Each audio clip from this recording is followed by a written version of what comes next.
नमस्कार बंधुओं, एक चिंतन अभियान हमने शुरू किया है। इसके अंतर्गत ब्रह्म चिंतन और चिंतन क्या है, इस पर 2 वीडियो हम YouTube पर दे चुके हैं, जिसे आप लोग देख सकते हैं। बंधुओं, एक और विषय हम लोग का है, आत्मा क्या है, परमात्मा क्या है। तो जैसा कि हमने बताया था कि हमारे अध्ययन की या समझ की 2 विधियां हैं, एक वैज्ञानिक विधि और एक आध्यात्मिक विधि। इसके विषय में चिंतन क्या है मैं विस्तार से बता चुके हैं। तो जो आध्यात्मिक विधि है वह अद्राव्यिक पदार्थों के द्वारा होती है, और जो वैज्ञानिक विधि है यह द्राव्यिक पदार्थों से होकर के इसकी पुष्टि होती है। तो आत्मा और परमात्मा ये दोनों अद्राव्यिक वस्तुएं हैं। तो आत्मा क्या है, परमात्मा क्या है, इसको समझने के लिए पहले हमें वस्तुओं के विषय में थोड़ा सा सोचना होगा, जानना होगा कि ब्रह्मांड में वस्तुएं द्राव्यिक और अद्राव्यिक 2 प्रकार की होती हैं, लेकिन दोनों का अस्तित्व समान रूप से बना हुआ है। तो जैसे कि सूर्य धरती पर ऊर्जा का, या हम कह सकते हैं ब्रह्मांड में ऊर्जा का मुख्य स्रोत सूर्य ही है, और वैज्ञानिकों का अनुमान है, सिद्धांत से पुष्टि हुई है कि सूर्य में जो ऊर्जा है वह नाभिकीय संलयन के द्वारा है, नाभिकीय संलयन के कारण है। नाभिकीय संलयन क्या है? हल्के तत्व जब आपस में, हल्के तत्वों के नाभिक जब आपस में जुड़ते हैं तो एक प्रकार की ऊर्जा उत्पन्न होती है, जिसे हम नाभिकीय संलयन कहते हैं। तो सूर्य में जो ऊर्जा है वह नाभिकीय संलयन के कारण है। वैज्ञानिकों का अनुमान है कि लगभग 99% भाग सूर्य का हाइड्रोजन है, और हाइड्रोजन सबसे हल्का तत्व है। तो हाइड्रोजन के नाभिक जब जुड़ते हैं तो हीलियम का नाभिक बनता है और अपार ऊर्जा उत्पन्न होती है। तो अब प्रश्न यह उठता है कि हाइड्रोजन का नाभिक मिलते कैसे हैं? अर्थात सूर्य में जब ऊर्जा विद्यमान होती है, अत्यधिक ऊर्जा के कारण अत्यधिक ताप पर हल्के तत्वों के नाभिक संलयित होते हैं। तो सूर्य में यह ताप कहाँ से आया, इसके विषय में वैज्ञानिक अभी बहुत अधिक व्याख्या नहीं कर सके हैं, लेकिन हम लोग यह कह सकते हैं कि जो अद्राव्यिक वस्तु आत्मा और परमात्मा है, अर्थात परमात्मा सबसे बड़ा है, परमात्मा सबसे बड़ा है, जो कि ब्रह्मांड के हर जगह विद्यमान है। किस रूप में विद्यमान है इसका किसी को पता नहीं है, लेकिन उसकी उपस्थिति किसी न किसी रूप में है। सूर्य में जो ऊर्जा आई, जो संलयन की क्रिया आई, वह उसी परमात्मा के प्रभाव के कारण ही हुआ। तो परमात्मा के प्रभाव से सूर्य में ऊर्जा आई, तारों में चमक आई। ये परमात्मा के ही प्रभाव से कण कण में जो विद्यमान है उसे हम परमात्मा कह सकते हैं। उसका कोई रूप नहीं है, वह किसी भी रूप में हर जगह विद्यमान होता है। वह एक पुंज है, अनंत असीमित रूप वाला एक पुंज है, जो ब्रह्मांड के हर जगह कण कण में विद्यमान है। अब वह जो परमात्मा है, अर्थात यह बात स्पष्ट हो गई कि परमात्मा क्या है। परमात्मा एक द्राव्यिक पदार्थ है, जो कि एक अद्राव्यिक पदार्थ है, जो कि कण कण में विद्यमान है। ब्रह्मांड का कोई भी ऐसा स्थान नहीं है जहाँ की वह न हो। उसका रूप क्या है? उसका कोई रूप नहीं है, वो अनंत है। सूर्य में ऊर्जा उसी के कारण आती है, जितने भी वस्तुएं हैं उसी के कारण हर प्रकार की गतिविधियां होती हैं।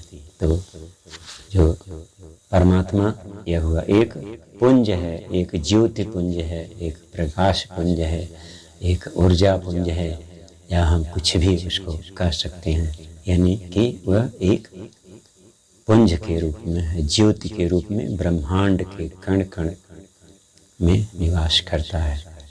अब आत्मा क्या है? आत्मा परमात्मा का ही अंश होता है। जो परमात्मा है वो आत्मा को कहीं भी कैसे भेजता है? जैसे गाड़ी में इंजन बनता है, सारी स्थितियां परिस्थितियां एकत्र होती हैं, इसके बाद उसमें हम पेट्रोल डालते हैं, डीजल डालते हैं, तो वह गाड़ी में ऊर्जा रिलीज होती है और गाड़ी जाने लगती है। देखने में लगता है ऐसे गाड़ी स्वतः जा रही है, यह कोई मशीन नहीं है, एक सजीव वस्तु है। उसी प्रकार से जब धरती पर स्थिति परिस्थिति सारी परिस्थितियां एकत्र होती हैं, तब वह जो परमात्मा है उसका अंश स्वतः उसमें से रिलीज होकर के उस वस्तु में चली जाती है और एक जीव का निर्माण होता है।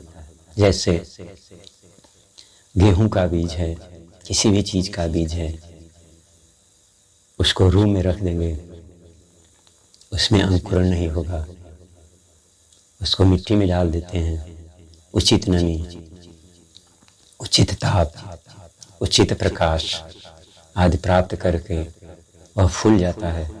और तब जो कण कण में, जो ब्रह्मांड के प्रत्येक भाग में परमात्मा का स्वरूप है, उस स्वरूप में से एक अंश निकल करके उसमें प्रवेश करता है और अंकुरण हो जाता है, पौधा बनता है। पुनः पौधा जब विकसित हो जाता है, उसकी एक उम्र हो जाती है, यानी कि नासमान की स्थिति में आने पर उसमें से वह अंश निकल करके फिर परमात्मा में चली जाती है।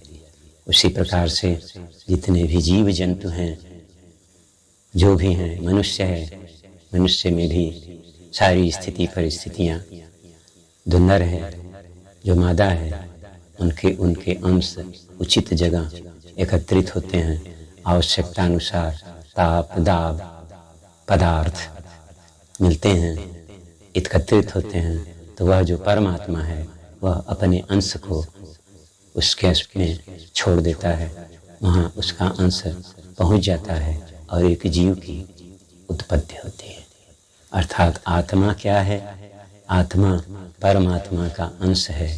सारी स्थिति परिस्थिति एकत्र होने पर वह परमात्मा, उसका अंश, परमात्मा का अंश स्वतः उसमें से निकलकर उसमें प्रवेश करता है पदार्थ में, और वह पदार्थ एक जीव के रूप में विकसित होता है। जब जीव एक पूर्णकालिक हो जाता है, क्योंकि ब्रह्मांड में जितनी भी वस्तुएं हैं, हर वस्तु की उम्र एक निर्धारित होती है। यह विज्ञान भी कहता है, अध्यात्म भी कहता है। विज्ञान कहता है कि जो जंतु हैं वो कोशिकाओं से बने हैं, ये कोशिकाएं उत्पन्न होती रहती हैं, नष्ट होती रहती हैं, इनका जीवन काल बना रहता है। और एक स्थिति आती है कि ये कोशिकाएं न तो उत्पन्न ही होती हैं और न तो ही नष्ट ही होती हैं, और जीव उसमें जो परमात्मा का आत्मस्वरूप अंश है, जब वह वहाँ नहीं पहुँचता है तो कोशिका का सब कुछ अवरुद्ध हो जाता है। सारे विकास, मतलब जो आत्मा का अंश है वह कोशिका में नहीं पहुँच पाता है और कोशिका का सब कुछ, सारी क्रिया बंद हो जाती है और मनुष्य की मृत्यु हो जाती है। मृत्यु होने के बाद वह परमात्मा का अंश जो आत्मा है वह परमात्मा में प्रवेश कर जाती है। तो इसी प्रकार से बंधुओं, जो परमात्मा है वह असीम है, अनंत है, कण कण में ज्योति स्वरूप, ऊर्जा स्वरूप किसी भी रूप में विद्यमान है, और जब स्थिति परिस्थितियाँ सारी चीज़ें एकत्र होती हैं तो उस परमात्मा में से वह जो आत्मस्वरूप एक छोटा सा अंश है वह निकल करके उस पदार्थ में प्रवेश करता है और जीव विकसित होता है। जो वनस्पतियाँ हैं वे भी जीव हैं, विकसित होता है और एक स्थिति आने पर एक समय के पश्चात वह प्रौढ़ स्थिति में हो जाता है और वह आत्मस्वरूप पदार्थ आत्मा परमात्मा में विलीन हो जाती है। और यही चक्र हमेशा चलता रहता है। जैसे धरती पर करोड़ों वर्ष पहले जो पानी था आज भी वही है, भाप बनता है, बादल बनता है, बरसात होती है, पुनः पानी के रूप में परिवर्तित हो जाता है। उसी प्रकार से जो परमात्मा है वह अनंत काल से अपने अंश को जीवों में रिलीज करता रहता है, पहुंचाता। नमस्कार बंधुओं, एक चिंतन अभियान हमने शुरू किया है। इसके अंतर्गत ब्रह्म चिंतन और चिंतन क्या है, इस पर 2 वीडियो हम YouTube पर दे चुके हैं, जिसे आप लोग देख सकते हैं। बंधुओं, एक और विषय हम लोग का है, आत्मा क्या है, परमात्मा क्या है। तो जैसा कि हमने बताया था कि हमारे अध्ययन की या समझ की 2 विधियां हैं, एक वैज्ञानिक विधि और एक आध्यात्मिक विधि।